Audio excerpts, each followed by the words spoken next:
CCs today with the CC10. To evaluate Rajesh's speech, we have Toastmaster Karan. Toastmaster Karan.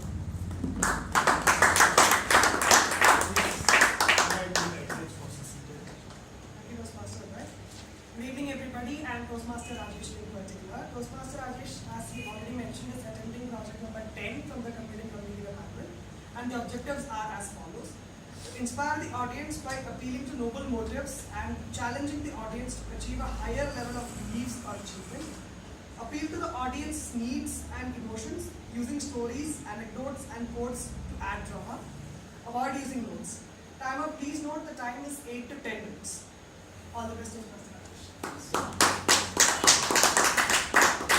I welcome Rajesh, who is a sales analyst with an IT firm. His interests are blogging, writing, and solo travel. With that, I invite Rajesh. The title of the topic is Deepest Scars in Life. Toastmaster Rajesh, Deepest Scars in Life. Gentlemen, ladies, go back in time. Imagine that one person who really mattered to you and who died. Go back the time you shared with them. Imagine the person who really mattered. Imagine the best times you shared, the joys, the laughs, the bad times. And then imagine that one day the person died. You cried, you sobbed, you shrieked, you banged your head against the wall, prayed to God, bring back him to life, and he didn't come back. Death is certain. By the time I finished my speech, 1,200 people would have died across the globe. And since the time I started my speech, 40 people have already died. Such is death. So my speech today is to look at the analogy of death, the anatomy of death, and how best do you come across it, how do I view it. It was one summer's afternoon. My grandfather, my uncle, my dad were watching the matinee show. Being a joint family, kids were roaming across the house. We were playing our silly games. And as this mundane day was passing by, there suddenly was a thud. In the next 60 seconds, a happy family would broke apart in chaos, confusion, and misery. My grandmother, while she was passing across the floor, she just slipped across over some spilled water and hit her head to a corner of the wall. And as she fell, I still clearly remember she held her right hand to her head and complained, "Who spilled that water? I'm all right, go get some haldi." Those were her last words.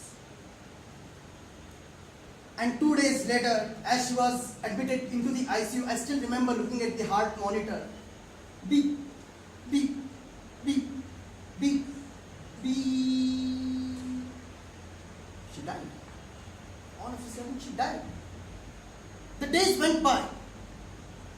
The days passed by. Weeks went by. My grandfather had this innate feeling that his wife, whose ashes we had flown across in Ganges in Haridwar, she called him to come back. And so he used to repeatedly go to Haridwar. And on one such occasion when he was going to Haridwar, I touched his feet. And little did I know that this is the last time I would ever touch his warm feet. When he returned, he would come back cold feeted. 2 days after he went to Haridwar, the phone rang. My uncle, who was working around some business papers, went across and he took the call. 5 seconds into the call, he shrieked. 2 minutes into the call, the whole family knew that my grandfather had a paralytic attack.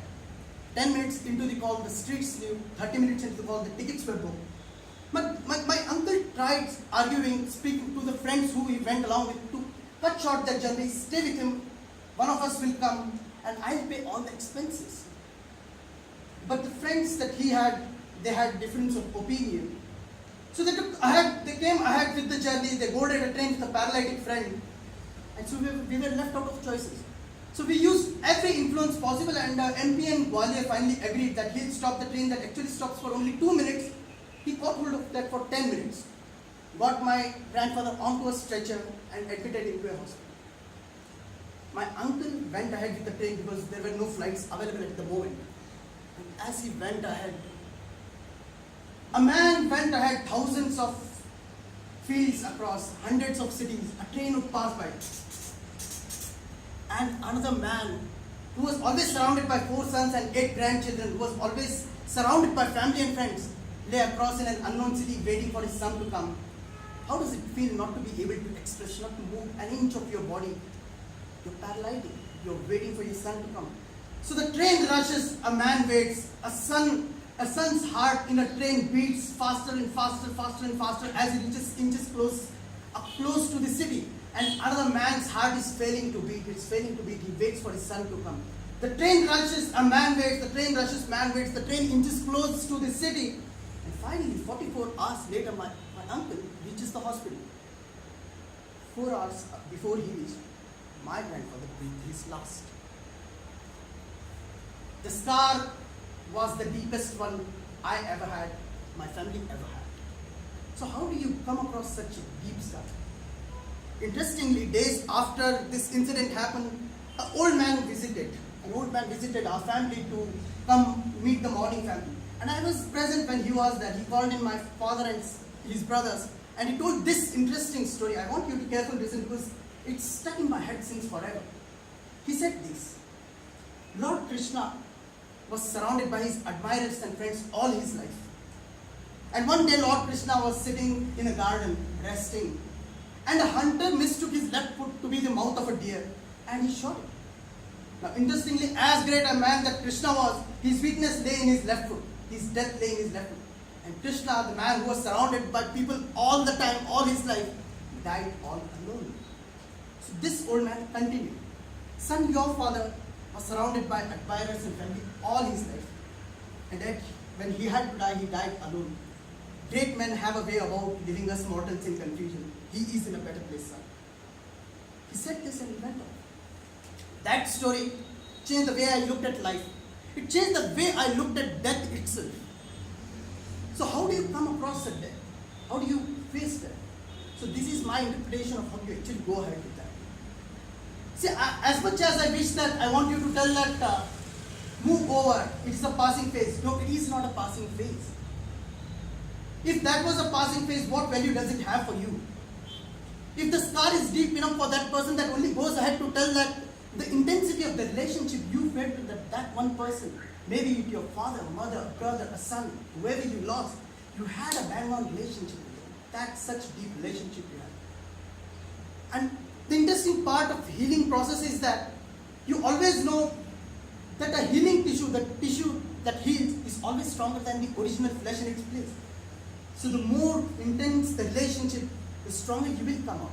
Such is the law of nature, such is biology, such is anatomy. And interestingly, if you look at the process of misery, it's like a wave. I want you to imagine the person you lost as a ship. And one day, there is a shipwreck, the person dies. And the pieces of the ship are all across you while you are trying to float across, you're drowning in that misery. Every piece of the ship, that shipwreck, reminds you of the magnificence, the beauty that ship was. It reminds you of that person. You go ahead, the person is dead, the next day you go into his room, you look at a pen, you look at a gift, you look at a photograph, and it reminds you of him. The misery is like a 100-foot wave. It comes across, splashes you in the face.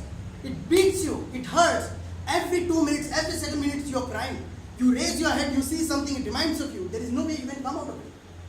It's bang on, head-on collision. Everything, maybe an intersection of a street where you and your friend made all the naughty things and now your friend is dead. Maybe a photograph of your father and now he's dead. Maybe a gift from your mother and now she's dead. At every point you find something to relate to that person. And the misery is so strong. But believe me, hang on. Because a week into later, perhaps a few months later, you'll see that this misery, this wave of misery is now 80 foot or 50 foot tall. It still comes. But now it's like you're prepared for it. It's like an anniversary that is coming on. It's like a birthday that is coming on. You're prepared for it. You know that day is coming on. And that when that day comes in, it's going to hurt you. But now you're prepared. You're mentally prepared for it. And when that day still comes, you still cry, you still sob, you still shriek. It hurts you the most. But now you're prepared for what's coming. And then one day, believe me, take it from me, the waves never stop coming. In fact, interestingly, you never want the waves to stop coming. You still remember the waves. You still remember those memories flooding back of that person. But now you're a stronger person. Each one of you is a stronger person. And one day, remember, maybe you will be a shipwreck to someone and they'll remember you. One day you will die. If you had a great life, you'd die.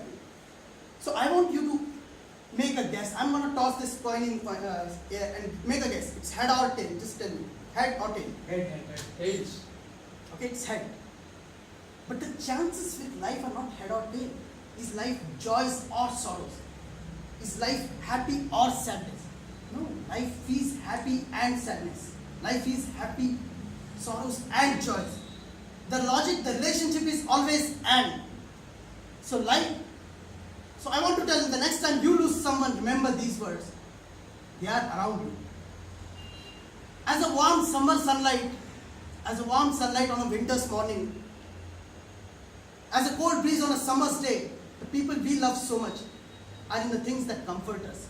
In the great philosopher Atticus' own words, I want to meet death in love, a little late and a little drunk. Because you know what great Professor Dumbledore told Harry Potter? Death is but the next great adventure. Over to you, Toastmasters.